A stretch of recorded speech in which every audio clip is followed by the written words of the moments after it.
See my screen? Yes. I have two monitors here, so this is awful because now I don't know where to look. But anyway, all right. Well, thanks for joining us. We are actually going to do a little bit of a informal discussion. So if there's any questions, feel free to just jump in and ask. Really today, we're just talking about managing your time and overcoming those feelings of overload.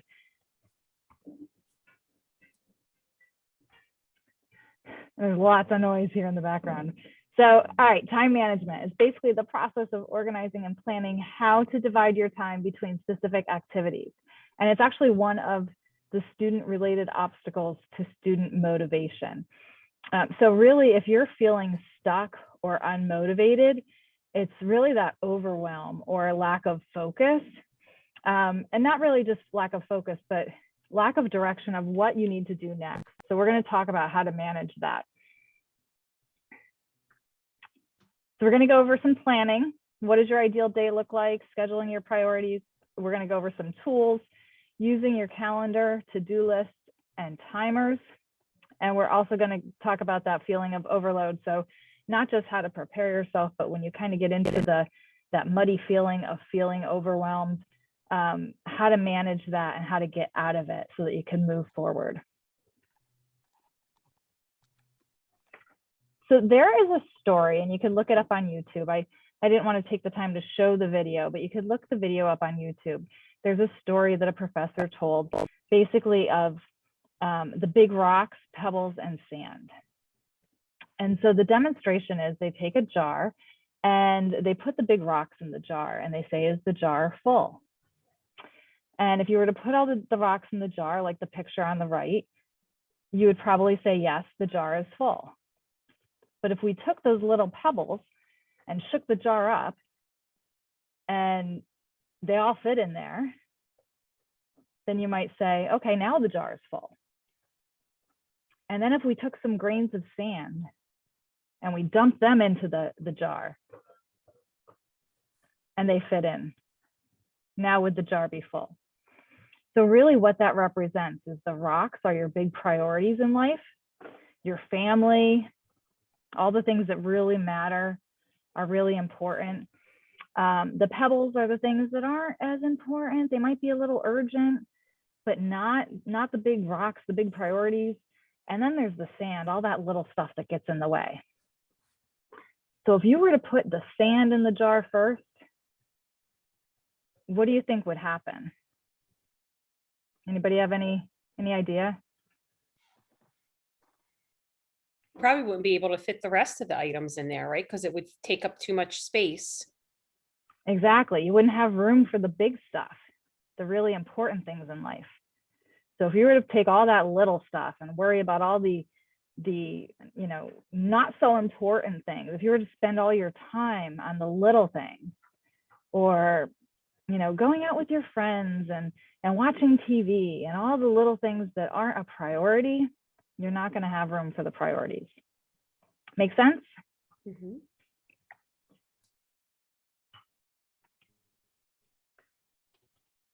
There we go. So the thing is to schedule your big rocks, schedule the important things, schedule your family time, schedule the time that you have to work, schedule the things that are really important in life, schedule your classes in. So we actually have worksheets that I could send along with the recording. Take a worksheet, take your Google Calendar, whatever it is, and schedule those big rocks in your calendar first before you worry about all the little things. I like to tell students, think about what your ideal day would look like before everything else gets in the way. So if nothing else was getting in the way, if you didn't have to worry about all the other things that inevitably are going to happen in life, what would your ideal day look like? Would you get up in the morning, spend some time, enjoying your coffee, spend some time reading, maybe go to the gym? What would your day look like? Try to schedule that out first. It doesn't mean that you're going to follow that schedule to a T and that everything's going to be perfect. But if you have an idea of how you want to spend your time, you're more likely to follow that. So schedule in those priorities. And also when you're doing that, when you first start your classes for the semester, you want to take out the syllabus for your classes and really create a schedule of when assignments are due. So as an example, if you have a class where homework is always due at midnight on Sunday, then create your schedule so that you know what's due each week. Or if you have big projects that are due, maybe you have a paper that's due week 4 and it's due on Thursday. Or you know that the final exam is going to be due week 8 on a Friday by midnight. Create that schedule and then put it into your calendar so that you remember.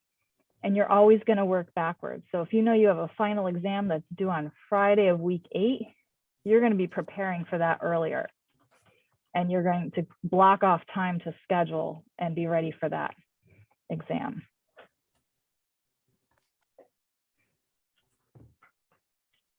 And so I mentioned the calendar. Students should have access to Google Calendar, I'm assuming. So most of you are probably familiar with that. But whatever calendar you're using, whether it's just the calendar on your phone, if you want to use a paper calendar, it's completely up to you. There is no perfect tool for anyone. I tell everyone, whatever tool works for you is the tool that's right for you. I'm a fan of bullet journaling. I don't know if anybody here on the call has heard of that. So even though I am somebody who uses all the technology and the online calendars, I still like to use pen and paper. But use your calendar, make sure you write things in your calendar, write due dates, deadlines, everything. Make sure those big rocks are the things that are getting on your calendar first. And then make sure you're scheduling, you're using to-do lists. So use to-dos, use reminders, use alarms. Don't rely on your memory to remember what is due. Even if you're really good at it, because you know what happens when things get crazy and life gets a little, out of whack, you're going to forget something and something's going to fall through the cracks. So I have reminders on my phone that sometimes I ignore them because I already remembered to do what it was. However, at least if I got busy or life got a little crazy for me, it's a reminder to make sure I did it. You always want to have those reminders in your phone. And then another favorite tool, which is not only a good reminder, but it's also something I use for motivation, is a timer. So you want to use a timer to get projects done, but I also use it if I'm not feeling motivated. So sometimes if I have a project that needs to be done and I'm just not feeling like getting it started, I'll actually set the timer and I'll play a little game with myself and say, hey, let's work on this for 10 minutes. And chances are when that timer goes off after 10 minutes, I've gained the momentum to keep working on that project. But it's also a tool where you could work for a few minutes, take a break, and then go back to it, because you don't want to be working nonstop on something. You want to actually take those breaks. You don't want to cram for things. You want to walk away from them and come back to them, because your brain does need those breaks in between. Any questions? So a great tool, obviously we all have timers on our phones that we could set, but I actually put a link here. It's called tomatotimer.com, and it's based on the Pomodoro method. So you can check that out as well.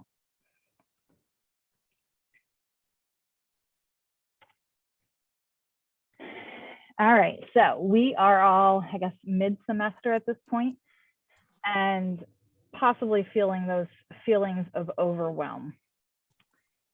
My biggest tip when you're feeling overwhelmed is to do a good old-fashioned brain dump and get it all out of your head. So just sit down and make a list of all the things you have to do, all the things that are on your mind. I mentioned earlier, I like bullet journaling. So I have one journal that I use for everything. It might be reminders, it might be lists, it might be just journaling, and just get everything that you have to do on paper so that you can then prioritize and schedule things. That also gives you some more space, with some brain space to actually do the work. Because if you're constantly trying to remember everything, you really don't have the space to do the work or to remember all the details. Another tip is to really know where you're spending your time. So if you're feeling overwhelmed with not having enough time to get things done, I always tell students to take I could give another worksheet that we have, to do a tracker of where you're spending your time. And you literally just write down what you're doing each day and where you're spending your time. It sounds really simple, but when you do it after a couple of days, you start to see some habits forming, and you start to see things that you need to stop doing or things that you could start batching together. So maybe you have a couple errands that you run throughout the week, and you can actually batch them together and only do them once a week, so that you're not spending a lot of time traveling or commuting to different places.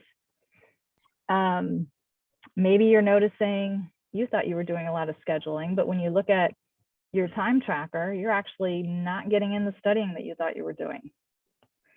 So it's really a good look at where you're spending your time. And then, instead of looking at a to-do list, think of a must-do list. So what is it that I can do today that I would feel successful? If I only did these 3 things, I would be successful today. And think of it that way. Instead of writing a big, long to-do list, what are the 2 or 3 things that you can accomplish today that you would consider a success? And then that helps you, of course, acknowledging your achievements. Christine, if I can interject, I love that word. And I've heard people say, don't call it a to-do list, but an accomplishment list. Then you feel really good that you've accomplished those things. So it's such a much more positive way of looking at it. Well, I think a lot of times when we write a to-do list, it's just a long, long list of things. And it is important. Like, I have a long list of things to do, but then I break it down into what are the 3 things I'm doing today. And I look at that list.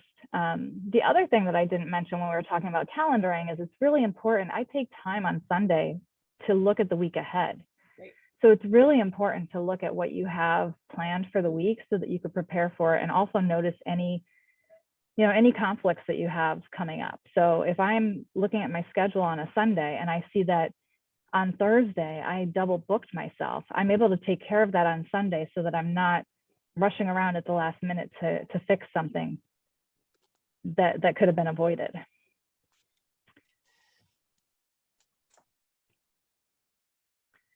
And then the last thing that I added here is just being aware of your mindset. So we probably don't talk about this enough, but there's a difference between a fixed mindset and a growth mindset. And the fixed mindset is just believing that you can't change. You always feel that you get frustrated and you give up. You kind of have a limited belief. And then a growth mindset is that you can change, that you can continue to grow. It's a more positive mindset. So I encourage you to just be aware of your thoughts, and not let yourself get overwhelmed or go down that rabbit hole of sort of catastrophizing things when we get overwhelmed. If we just take a moment, think through what we have to do, what are our priorities, what are those big rocks, and just focus on those, it's a lot more manageable than letting ourselves get caught up in that cycle of overwhelm. Any questions?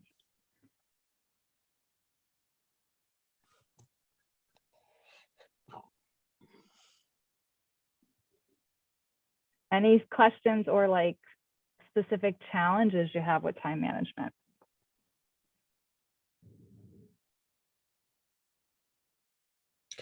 I don't know that I would call it a challenge. I love the idea of a brain dump. I find that I do that for work. I brain dump into the notebook, but I don't do it for home. And then sometimes, that is where it gets away from you. You know what I mean? Like, you worry about those really big priorities and there's other things you need to take care of. But I think a brain dump is an excellent idea for just getting rid of that feeling of overwhelmness, right? Because then you feel like you're getting it out of your head. Well, and I think when we feel overwhelmed, we think that we need to keep going because we have so much on our plate, and we actually need to do the opposite. We actually need to stop and take a moment to do the brain dump, to really think about what our priorities are and what is the one thing that I have to do to move forward. Otherwise, we're going to stay stuck. And a lot of people think that you need to keep work and home separate or school separate. If it works for you, great. But I believe that I just need to keep one big brain dump. You need to get everything out of your head. That's the point. Right. So it's just getting everything, whether it be home, whether it be kids, whether it be work, out, so that you could then sort of work through it and decide what the next step is. And maybe seeing it writing can help, because don't we tend to procrastinate with things we know we need to do, but we really don't want to do them. But then maybe seeing it in black and white and knowing that once I get done that, I can cross that off. Like there's that feeling like, oh, that is my biggest. Is it, Michael? Yeah. Yep. And then when you find that you have a goal or a project or whatever it is that you have to do, you can always break it down as well. So break it down into littler steps. Maybe I'm not going to complete this paper that's due today, but maybe I'll spend 10 minutes just outlining the topics for the paper or the different sections of the paper. And again, like even just using the timer that we talked about, sometimes that's the motivation you need to really get moving and get that momentum to put more work into it. Mm-hmm. Because procrastination's, a big thing. And, throughout the years, I've just learned different tricks that work for me. And it doesn't mean that the same tricks are going to work for everyone, but there's little things you can try that can help you, beat that procrastination and move forward and get your work done.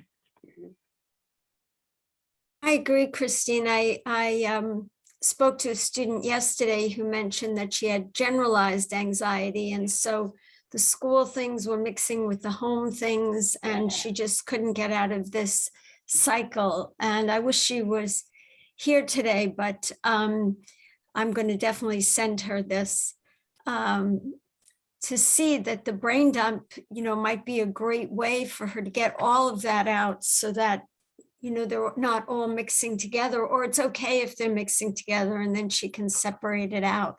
So I think these were all great tips and ways of looking at how we have to almost, as you said, trick ourselves into getting started and getting motivated. And I've done that sometimes on a walk. I'll say, oh, I think I'll just do, 2 miles. And then once I'm going and I have something to listen to, either music or, some kind of iPod